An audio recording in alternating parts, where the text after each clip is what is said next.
YouTube channel और Facebook page पर सभी प्यारे स्टूडेंट का आप सभी के बीच में एक और न्यू वीडियो में आप सभी का हार्दिक स्वागत है। इस न्यू वीडियो में मैं लेके आया हूं जो ग्रामीण डाक सेवक की जो ऑफिशियल नोटिफिकेशन जारी हुआ है उस भर्ती के बारे में संपूर्ण उस रिक्वायरमेंट के बारे में संपूर्ण जानकारी इस वीडियो में दूंगा। क्या एज क्राइटेरिया है, कब से फॉर्म फिलअप की डेट स्टार्ट है, कब लास्ट डेट है, क्या एजुकेशन क्वालिफिकेशन है, क्या सिलेक्शन प्रोसीजर है, संपूर्ण जानकारी इस वीडियो में दूंगा। अगर वीडियो शुरू करने से पहले मेरे अगर चैनल को आपने अभी तक सब्सक्राइब नहीं किया तो सब्सक्राइब जरूर करें और बेल आइकन को प्रेस जरूर करें प्यारे विद्यार्थियों।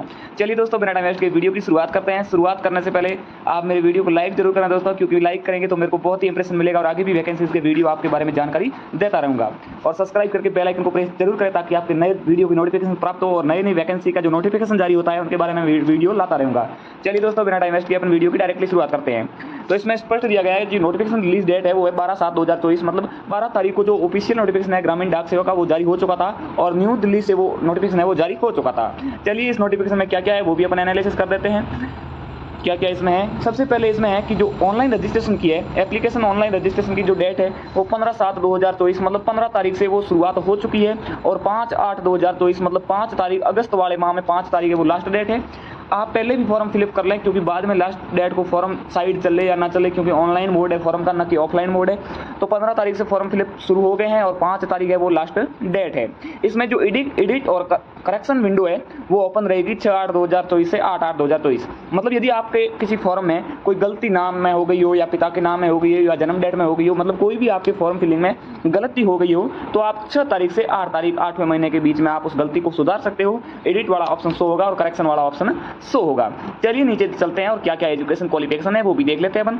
ये सारी चीज़ें हैं जो रेजिडेंस की वगैरह वगैरह नॉर्मल चीज़ें हैं, इसमें अपने को ज़्यादा फालतू पढ़ना नहीं है। ये अलग अलग पोस्टेज है, डाक सेवक की है और एम्बोलिस एंड अलाउंस दिए, तो मतलब जैसे अलग डिस्ट्रिक्ट में ड्यूटी है या फिर ऐसे किसी एरिया में जहाँ बहुत गर्मी पड़ती हो या जहाँ बहुत पर्वत हो, मतलब जो डिफिकल्ट एरिया में आपकी ड्यूटी लगी रहती है तो आपको उसके हिसाब से अलाउंस मिलेगा, मतलब एक्स्ट्रा जो पे है वो मिलेगा आपको, एक्स्ट्रा फीस मिलेगी या एक्स्ट्रा इनकम। तो इसमें जो 2 पोस्ट है वो कैटेगरी अलग अलग है, पोस्ट डाक सेवक की एक ही है। इसमें कैटेगरी के हिसाब से आपको दिया जाता है वो पेमेंट दिया जाता है। जो बीपीएम कैटेगरी है उनमें जो पेमेंट है वो 12,000 से 29,380 जो बेसिक पे है। इनमें अगर अलाउंस मिला देते हैं तो ये समथिंग पहुंच जाती है 40,000 रुपये, 40,000 रुपये इनकम पहुंच जाती है। और एबीपीएम डाक सेवक जो मतलब डाकिया होता है, साइकिल चला के जो डाक भेजता है किसी के घर में, वो साइन करा के आप प्राप्त करते हो ना, उसकी इनकम होती है वो 10,000 से 24,470। और उसका अगर अलाउंस मिला दिया जाए तो लगभग ये भी इनकम 30,000 के पास चली जाएगी, क्योंकि अलाउंस बहुत लगभग 5-6 हज़ार का अलाउंस आराम से मिलता है, इसमें ऐसी कोई दिक्कत नहीं है। चलिए नीचे चलते हैं कि एलिजिबिलिटी क्राइटेरिया क्या है, एज लिमिट क्या है वो भी देख लेते हैं। तो सबसे पहले मैं आपको बताता हूँ कि जो मिनिमम एज है इस फॉर्म फिलिंग में, जो मिनिमम एज है वो 18 ईयर मतलब 18 ईयर है और मैक्सिमम एज मतलब अधिकतम आयु है 40 वर्ष है। यदि आप 18 वर्ष और 40 वर्ष के बीच में हो तो इस आप फॉर्म में फिल कर सकते हो, आप अपना फॉर्म फिलअप कर सकते हो। और जो होती है कैटेगरी वाइज उसमें रिलैक्सेशन इन अपर एज लिमिट में दिया गया है, मतलब जैसे कोई SC ST से है तो उनका भी एज रिलैक्सेशन दिया हुआ है। रिलैक्सेशन वो भी देख लेते हैं कि क्या क्या एज रिलैक्सेशन है, मतलब जैसे जो उम्र है वो मैक्सिमम 40 ईयर्स है, अगर 40 से आप अबव है किन किन कैटेगरी में तो भी आप फॉर्म भर सकते हैं। ये कैटेगरी ये है, ये मैं आपको बता देता हूँ। जैसे आपकी SC ST है तो 5 ईयर इसमें एज रिलैक्सेशन दिया हुआ है, मतलब आप 45 वर्ष के हैं तो भी आप इसमें फॉर्म फिलअप कर सकते हैं। OBC में 3 ईयर का दिया गया है, EWS में कोई भी एज रिलैक्सेशन नहीं दिया गया है और PWD में 10 ईयर का दिया गया है, PWD प्लस OBC में 13 ईयर का दिया गया है और SC ST में सर्वाधिक एज रिलैक्सेशन 15 ईयर का एज रिलैक्सेशन आपको दिया गया है। ये आप सभी को मालूम है, मैं इतनी कोई ऐसे कुछ करने की जरूरत नहीं है।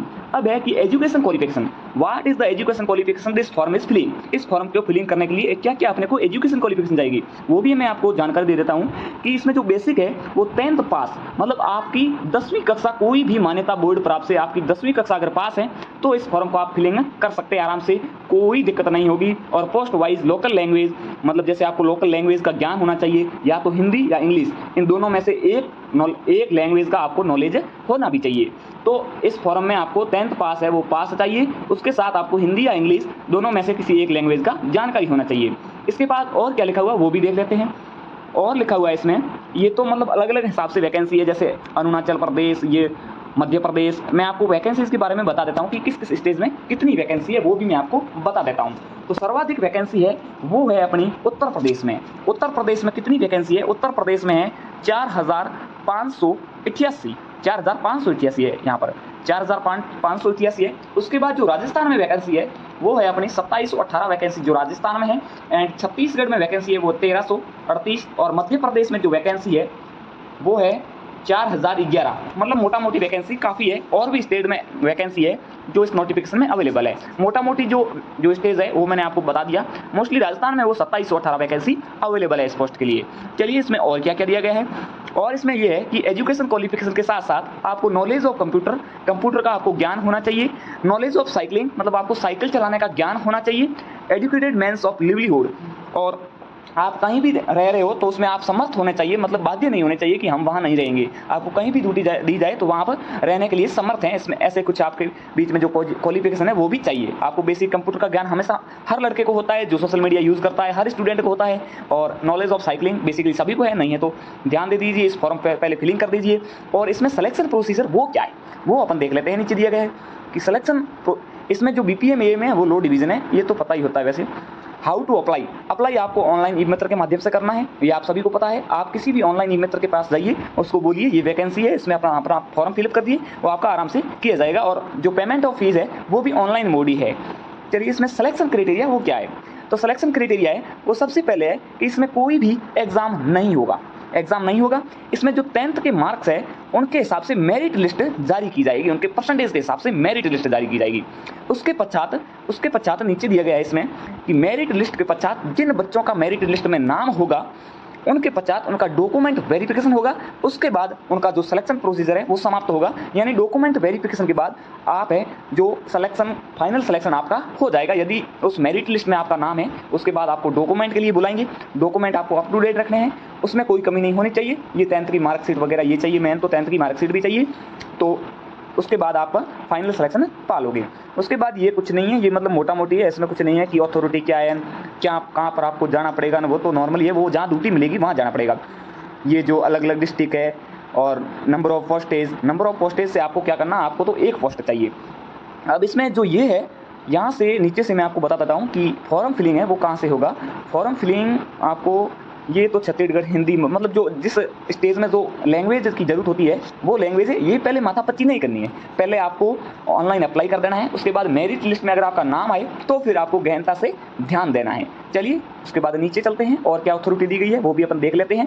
इसमें जो ये होते हैं, ये फॉर्म फिलिंग वाले कुछ आइकन होते हैं। ये ई-मित्र वाला आपको संपूर्ण जानकारी दे देगा। ये भी फॉर्म फिलिंग वाले हैं, जो अलाउंस वाले पे वाले फॉर्म हैं। और जो इंस्टीट्यूट है ये आपका फॉर्म, मतलब श्री कुमारी, मतलब आपका नाम, पिता का नाम, गाँव वगैरह, यहाँ पर सिग्नेचर, ये मतलब जो भी है ये संपूर्ण इस नोटिफिकेशन का एनालिसिस मैंने कर दिया इस वीडियो में। ये सारे फॉर्म हैं जो आपको ई-मित्र के माध्यम से मिल जाएंगे। आपको फॉर्म फिलअप भी करने हैं और ई-मित्र के माध्यम से आप ऑनलाइन फॉर्म भी फिलअप कर सकते हैं। चलिए दोस्तों, अगर वीडियो पसंद आए तो लाइक जरूर करना और चैनल को जाते जाते सब्सक्राइब जरूर करके जाना। आप सब्सक्राइब करोगे तो आपको नेक्स्ट वीडियो का नोटिफिकेशन हाथों हाथ मिल जाएगा। इसी के साथ मैं वीडियो की समाप्ति करता हूँ। जय हिंद, टाटा, बाय बाय दोस्तों।